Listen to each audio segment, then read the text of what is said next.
लोकतंत्र में विपक्ष की आवाज को दबाने और संसद के बाहर नेता प्रतिपक्ष राहुल गांधी, सांसद प्रियंका गांधी समेत अन्य विपक्षी नेताओं की गिरफ्तारी को लेकर अखिल भारतीय कांग्रेस कमेटी के प्रवक्ता व ठियोग के विधायक कुलदीप सिंह राठौर ने केंद्र सरकार पर तीखा हमला बोला है। राठौर ने आज मेट्रोपोल कार्यालय में शिमला में मीडिया को संबोधित करते हुए कहा कि यह घटना लोकतांत्रिक मूल्यों के खिलाफ और असंवैधानिक है। उन्होंने कहा कि संसद के भीतर और बाहर विपक्ष की आवाज को कुचलने की कोशिशें देश की राजनीति को खतरनाक मोड़ की ओर ले जा रही है। उन्होंने कहा कि आज जब विपक्ष जनता के जुड़े मुद्दे उठाना चाहता है, तब उसे गिरफ्तार कर चुप कराने की कोशिश की जा रही है। राहुल गांधी और प्रियंका गांधी जैसे नेताओं की गिरफ्तारी यह साबित करती है कि केंद्र सरकार सवालों से डर रही है। राठौर ने कहा कि यह तानाशाहीपूर्ण रवैया केवल कांग्रेस नहीं बल्कि देश के लोकतंत्र पर हमला है। उन्होंने चेताया कि अगर यह रवैया नहीं बदला गया तो कांग्रेस सड़कों पर उतरकर आंदोलन करेगी। उन्होंने यह भी स्पष्ट किया कि कांग्रेस आने वाले समय में जनता को साथ लेकर सरकार की जन विरोधी नीतियों के खिलाफ व्यापक जन आंदोलन करेगी। देखिए, ये बहुत दुख विषय है। विपक्ष का जो अधिकार है, उस अधिकार के तहत आज राहुल गांधी जी जो प्रतिपक्ष के नेता हैं, लगभग 300 सांसद चुनाव आयुक्त के कार्यालय तक जो है मार्च करने वाले थे और उन्हें समय भी दिया था निर्वाचन आयोग ने। लेकिन अफसोस की बात है कि उन्हें जाने नहीं दिया। उनका लोकतांत्रिक हक था कि वो जाकर निर्वाचन आयोग के सम्मुख अपनी बात जो है रखते, लेकिन संसद से बाहर आते ही सभी सांसदों को गिरफ्तार कर दिया गया। मुझे लगता है कि ये लोकतांत्रिक कदम है, क्योंकि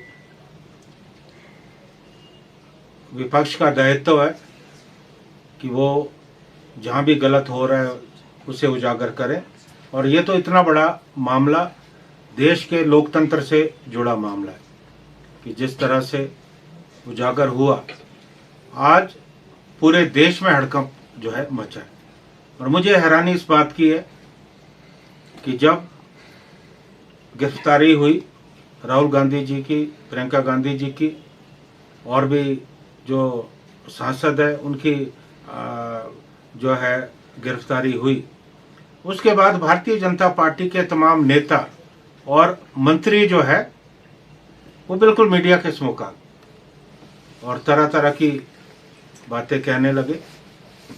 आज निर्वाचन आयोग कम सफाई दे रहा है, लेकिन भारतीय जनता पार्टी और सरकार ज़्यादा सफाई दे रही है, जो अपने आप में इस बात को इंगित करती है कि ये जो भी कुछ हुआ वो सरकार के इशारे पे जो है हुआ है। और अगर ये तथ्य सामने आते हैं, सिद्ध हो जाते हैं, तो निश्चित तौर पे एक संदेश पूरे देश में जाएगा कि केंद्र में जो ये सरकार बनी है, ये धोखे से बनी है, ये वोटों का जो मैनिपुलेशन हुआ, जो चोरी हुई, उससे बनी है। तो इस सरकार को, प्रधानमंत्री जी को अपने पद में रहने का कोई हक नहीं।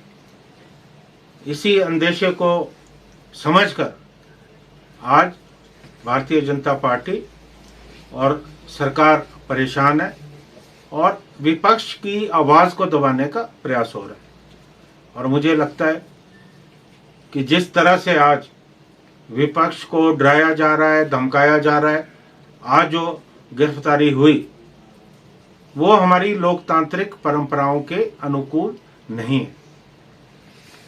अगर यही स्थिति बनी रही, मुझे लगता है कि ये अधिनायकवाद की तरफ जो है सरकार का पहला कदम है। सरकार तानाशाही की तरफ बढ़ रही है।